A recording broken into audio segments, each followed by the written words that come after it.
The Merchants of the Silk Road is a Chinese story. This story shows how different cultures intersected and brought prosperity through the Silk Road. Once upon a time in China far east, there was a long road called the Silk Road.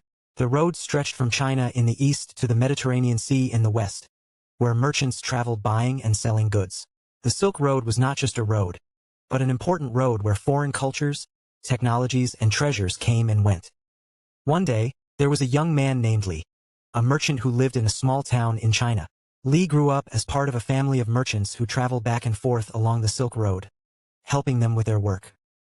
Although he was still young, he had a talent as a merchant, talked to a lot of people, and did a good job of bartering and trading. One spring day, Li's father fell seriously ill and could not continue his business. My father said to Li, "You will take over the business in my place and walk this path." Li took those words firmly and made up his mind for his father and his future.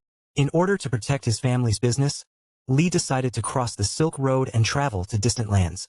He decided to carry out the silk first. China was famous for its silk production, and expensive silk was sold to Western countries through the Silk Road. Li loaded a large cart with silk fabrics and set off. Along the way, Li crossed deserts and mountains, visiting various countries, the steppes of Mongolia, the bustling cities of India, and the large cities of Persia. Wherever he went, Li used his merchant skills to trade with people. He connected buyers and sellers, sometimes bartering for things, sometimes cash, and then getting new goods and heading to the next city. One day, Li arrived in the city of Kashgar. There, not only silk was traded but also spices, jewelry, and leather goods. Li was having a business meeting in the city square when a merchant approached him. "Where are you from?" Li replied with a smile. "Yes, I'm from China. I'm carrying silk, but is there anything you can trade in your city?" The merchant showed Li a few items, but what Li liked the most was the beautiful indigo-dyed cloth.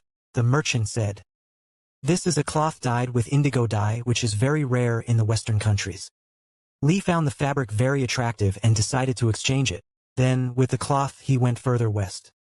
Li was able to sell the cloth at a high price at his next destination and also get new goods.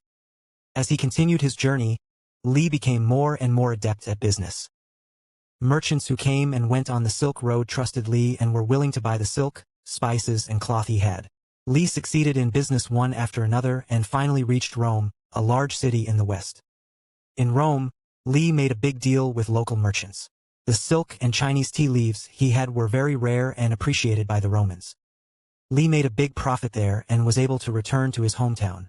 Upon returning to Japan, Li passed on the knowledge and experience he gained through his business to his family and the people of the village.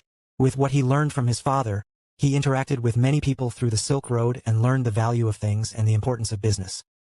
Then, as a merchant on the Silk Road again, Li continued to work to support his family and make his village prosperous. His name would be passed down even in distant lands, and for the merchants of the Silk Road, a wise merchant like him became an ideal figure. That's it.